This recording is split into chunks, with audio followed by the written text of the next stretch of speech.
Cameroun. Ça parle en ce moment, oui les amis. Son Excellence, Monsieur Paul Biya, a décidé pour une 8e fois de se représenter pour la présidence de la République du Cameroun, le continent. Et ça parle de partout. Ça parle vraiment. Parce que, pour moi personnellement, je ne pensais pas que le père pouvait dire non.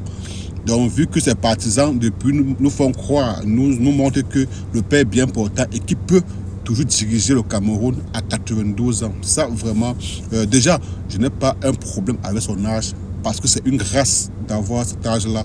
Je ne sais pas si moi, mais je vois même la moitié de son âge. Donc, du coup, déjà, vu son âge, je pense qu'on doit avoir beaucoup de respect pour lui. C'est une grâce, vraiment. Mais pour moi, je me dis, en tant que Camerounais, ceux qui le soutiennent en ce moment de se représenter, on a tous vu ce mandat qui va finir dans quelques mois. Est-ce que le père a vraiment dirigé ce pays-là? On a eu les choses qui sont passées au Cameroun là, qu'on se demande est-ce que c'est lui-même qui dirige? Parce qu'on connaît un peu comment, quand il était encore en forme, dans ses 70 ans, ses 80 ans, comment au moins il prenait les décisions qui, on savait que non, on avait encore quelqu'un qui nous dirigeait. Mais depuis 2018 à 2025, il faut dire qu'on a un sentiment que vraiment le pays est dirigé par un clan de personnes. Du coup, je pense que en tant qu'humain, en tant qu'homme, il a le droit de se présenter parce qu'au Cameroun, il n'y a pas une limitation d'âge pour être président. Mais maintenant, en tant qu'humain, quand même, on voit que ce papa est déjà fatigué et qu'il a droit à se reposer.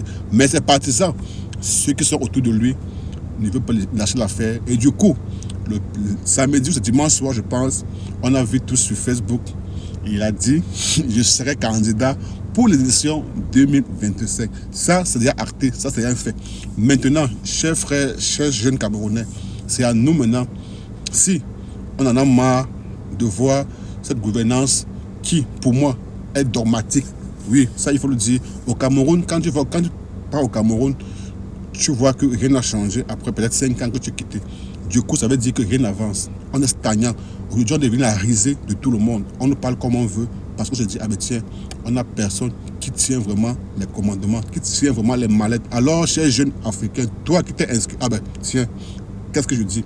Très chers jeunes Camerounais, toi qui t'es inscrit sur une liste électorale, alors le 12 octobre, fais parler ta voix, fais parler ton ras de bol, fais parler ton cœur. Je pense que certes, il faut dire que ils ont tellement fait que le système électoral est à leur faveur. Mais si on vote massivement et qu'on contrôle nos votes, je pense au soir du 12 octobre, par les urnes, on pourra faire quelque chose.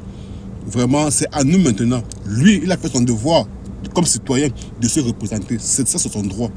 On ne peut pas le refuser ça. Parce qu'au Cameroun, il n'y a pas une loi qui limite les mandats ou bien qui limite les âges. Donc du coup, maintenant, c'est à nous, chers jeunes, de faire renverser la tendance. J'espère que tu es inscrit sur une liste électorale. J'espère que tu as voté ce 12 octobre. Si toi, comme beaucoup de Camerounais, pensent qu'on n'est plus dirigé, mais que c'est un groupe de personnes qui dirigent le Cameroun, alors rends-toi ce 12 octobre et fais parler ton vote. Si tu penses que il peut avoir attenance dans notre pays. Mais vraiment, impossible n'est pas camerounais.